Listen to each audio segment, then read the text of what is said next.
ગટર ઉભરાય છે, પીવાના પાણીમાં આવે છે અને પાણીનો કોઈ નિકાલ નથી. અમારે નવા પાઇપ નખાવાના છે, કોઈ પણ આવતું નથી. આયેલા પાછા વહી જાય છે. હવે શું કરવાનું અમારે બોલો? શું સમસ્યા શું છે? હે અહીંયા અમે નાનો પરકોટો પંચના મેલડીમાના મંદિર પાસે ગટર ઉભરાય છે. ત્રણ મને કોઈ મોહણિયા આવતા નથી. કાલ આયેલાની બારસ ભરે વહી ગયા. હવે શું કરવાનું અમારે? આ ગટર વેરો આવશે ને તો હાલતા અમે ભરશું નહીં. અમારે આવવાનું બોલો? 3 મહિનાથી આ પીવાના પાણીમાં અમારે પાણી આવે, ગંદકીનું નકરું નરક તણે છે. શું કરવાનું અમારે બોલો? હાલો હવે આજ ન હોય તો બધા બૈરાવ અમે અહીંયા આવીશું મ્યુનિસિપાલમાં. એમ કરીને અમારે પાઇપ અમારે જોડાવવા પડશે. આજ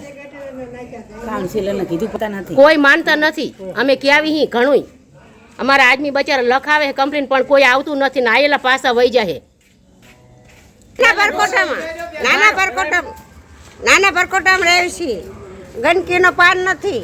બરાબર, એમાં જીવાનું કે મરી જવાનું સાહેબ? તમે સાથ થઈને બેસી ગયા, બરાબર. અમારે શું કરવાનું? ગંદકીમાં રહેવાનું ને. વોટ લેવો હોય ત્યારે તમે બધા આવો, ભસા બાપા કરો હો, બરાબર ને. અત્યારે કોઈ સાંભળતા નથી. સીટે જઈને બેસી જાય એટલે કે અમે રાજા.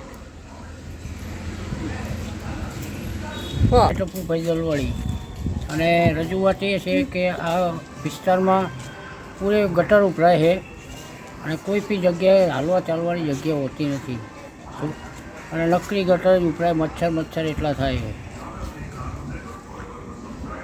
કોઈ કાઉન્સિલર રજૂઆત?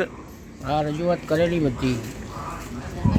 જાડેજા અંતુભા કુવા હું નાના પરકોટા વિસ્તારમાં રહું છું. મેલી માતાના મંદિર પાસે અમારા 3 મહિનાથી આ ગટર ઉભરાય. કોઈ નિરાકરણ આવતું નથી. અનેક રજૂઆતો કરી છે છતાં પણ નિરાકરણ આવતું નથી. કાઉન્સિલરને કરી છે રજૂઆત? હા, કાઉન્સિલરે કરી છે, ફોન કરેલા છે.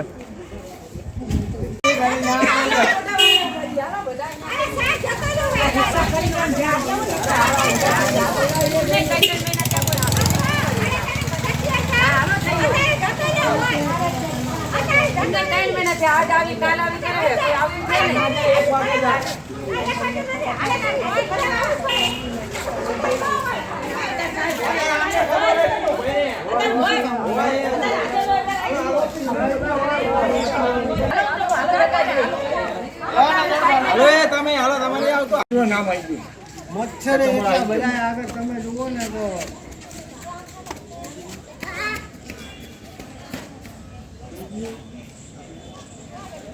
ખાવા લાગી બધી બે પરપોટામાં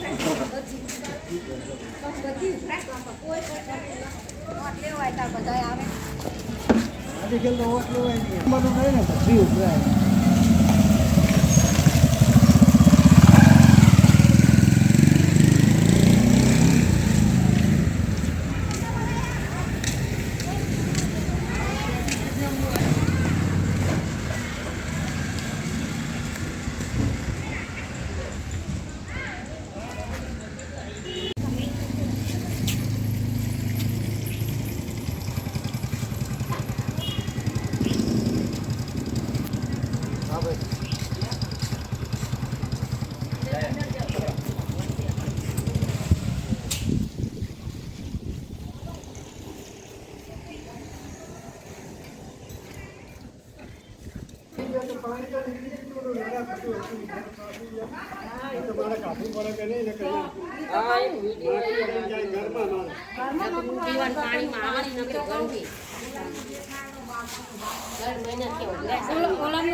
જ્યારે હમ થશે એ જ નથી ખબર પડતી. લો કાલ મોહણી આયેલા વહી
ફટાફટ